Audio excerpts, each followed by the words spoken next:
Peace be with you. I'm Pastor Stephen Gjerde, and this is your word at the middle of the week, coming to you from Zion Lutheran Church in downtown Wausau, Wisconsin. We are looking at the Sermon on the Mount, and what we looked at in particular last week were three types of piety, that is, three practices that our Lord Jesus teaches about in the Sermon on the Mount. He talks about almsgiving, giving to the needy. He talks about fasting, and he talks about prayer. And those are the three traditional practices that we intensify during Lent. And why is that? Well, it's because all three of those practices keep in step with the movement of faith. Faith draws us to put our trust in Jesus entirely and to receive. We only do that because we have received Jesus. He gives himself to us.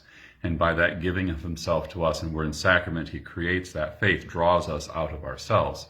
And so in each of those practices, in giving from our treasure to those who have need, in giving our praise, prayer, and thanksgiving to God, and in giving up food and becoming more aware of how much we're dependent upon the world around us, we're being drawn out of ourselves and learning really that we're creatures. And in learning that we're creatures, we're learning that we are believers and what it means to be a believer. And so creature and believer goes together. Not all creatures are believers, but all creatures depend upon a life from beyond themselves.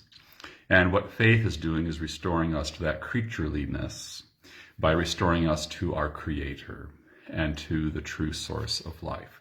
So that's what we talked about last week. That's in the Gospel of Matthew, at the beginning of chapter 6. And now we're going to move on to further readings from chapter 6, beginning with verse 19. Jesus said, "Do not lay up for yourselves treasures on earth, where moth and rust destroy, and where thieves break in and steal. But lay up for yourselves treasures in heaven, where neither moth nor rust destroys, and where thieves do not break in and steal. For where your treasure is, there your heart will be also.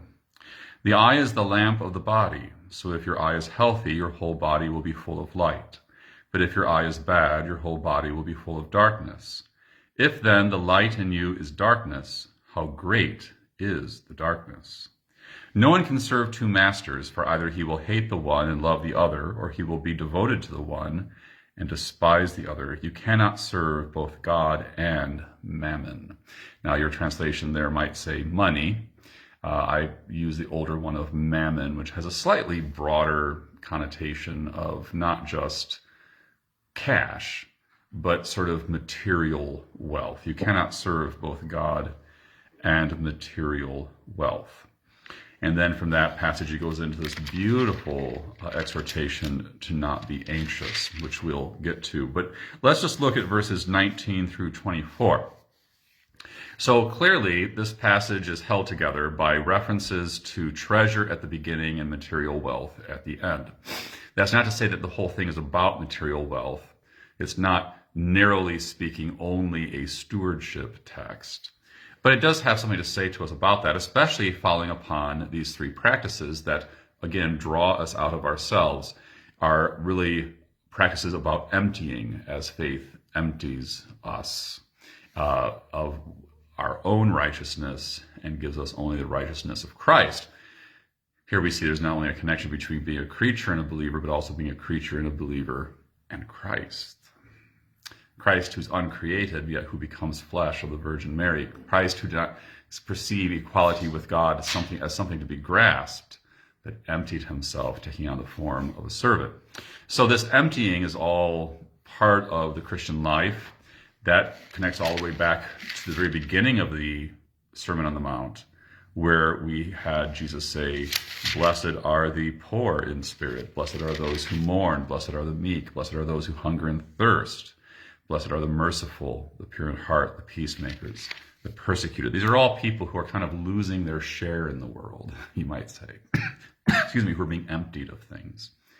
And yet blessed are they, because they live in this union with Christ, who really lost his share in the world on the cross, and yet in so doing inherited great glory from the Father. So all of that's behind this text.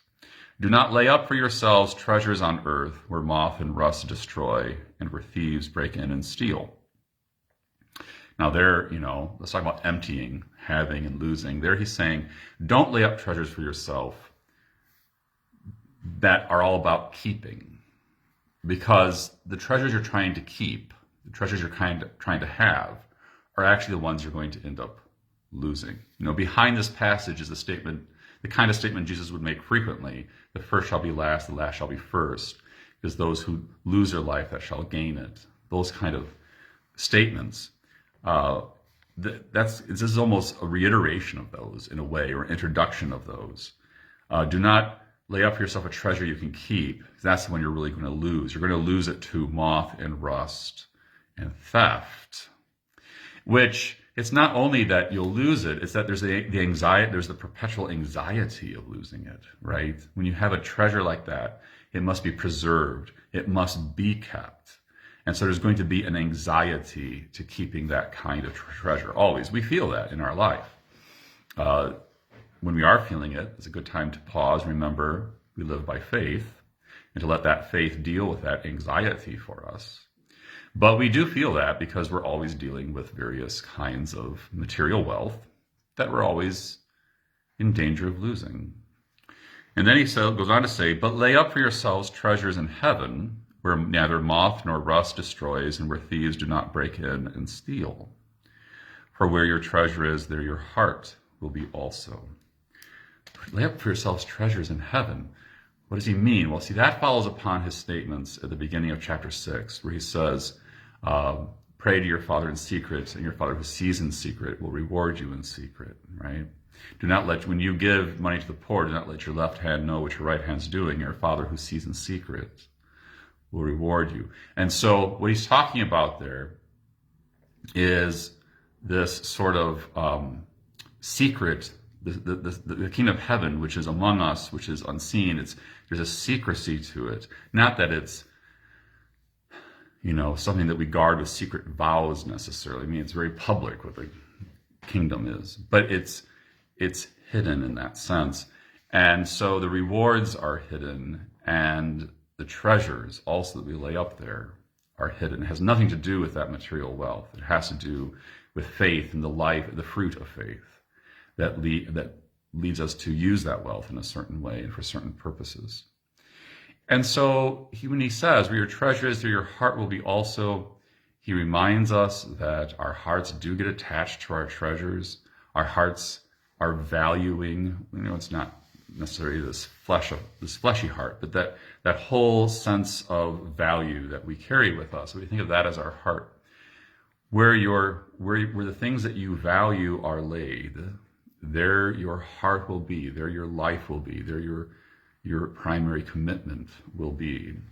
And so if it's all in gold, right, like Silas Marner, I've been listening. I read Silas Marner years ago, and I've been listening to it as an audiobook as I drive.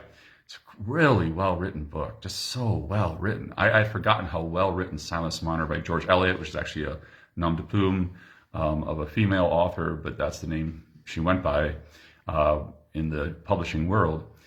It's all about this miser. This man becomes a miser who loses a lot and then becomes this miser who wants to keep this gold until it is lost by theft. It's really a great thing. Well, we can become like that.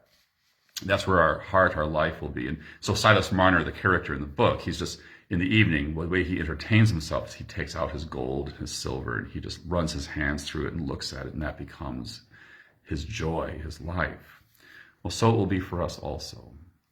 Whatever we value, that's where our life's going to go. So if you value treasure, material treasure, that your life will get caught up in that. But if you value the things of God, your life will be caught up in that. And so then that teaches us something about stewardship, about how we should be, in fact, using our material wealth. That part of the joy of stewardship is to free our hearts to value those things they really should free, by teaching our hearts to follow where our treasure goes. And so there's a lot of good reasons why actually we should value material treasure. It supports us, it feeds us, it's a product of hard work. not always our hard work, but the hard work of others, if we've inherited it or received it through investment or however we come into that material wealth. It's a result of work, and we get attached to our work. We get super attached to our work. And we get attached to our food, obviously, and our bodily life. So there's good reasons to value it. All the more reason then to use it as a tool to break that commitment open towards an even better commitment towards God through faithful stewardship of giving to the needy and giving to your brothers and sisters who are fellow believers with you in the church, in the ministry, so that others may know what they should value through the preaching of the gospel. The eye is the lamp of the body. Now, why is he shifting to that? We'll see. Our values affect the way we see. The eye is the lamp of the body. So if your eye is healthy, your whole body will be full of light. But if your eye is bad, your whole body will be full of darkness. If then the light in you is darkness, how great is the darkness? Indeed. What's he getting at? If the light, since our values shape the way we see things,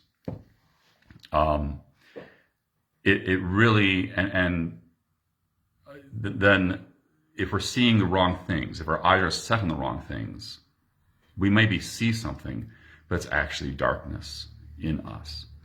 It's another way of reminding us, the way he describes this, that and it's a sort of an ancient biology that he's relying on here, right? That the body's full of light through the aperture of the eye. There's something to that. But again, it reminds us that what illumines each person is a light from outside of them.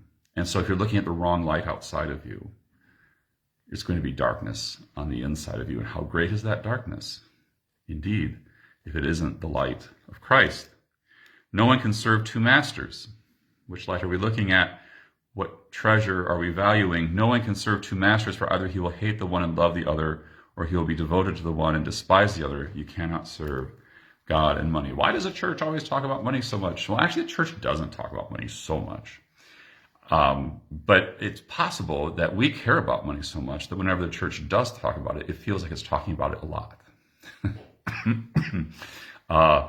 Right? Because our commitment to our material wealth can be so great. So that when people start talking about it, we're like, be quiet about that. I don't want you to talk about that. Stop talking about that. And there's different humorous ways we see that operate in us. But the point is, let our hearts be where they belong, and let it be then with a treasure laid up in heaven, with the King of Heaven, with the Savior. And that, I think, gets us through another good chunk of Matthew chapter 6.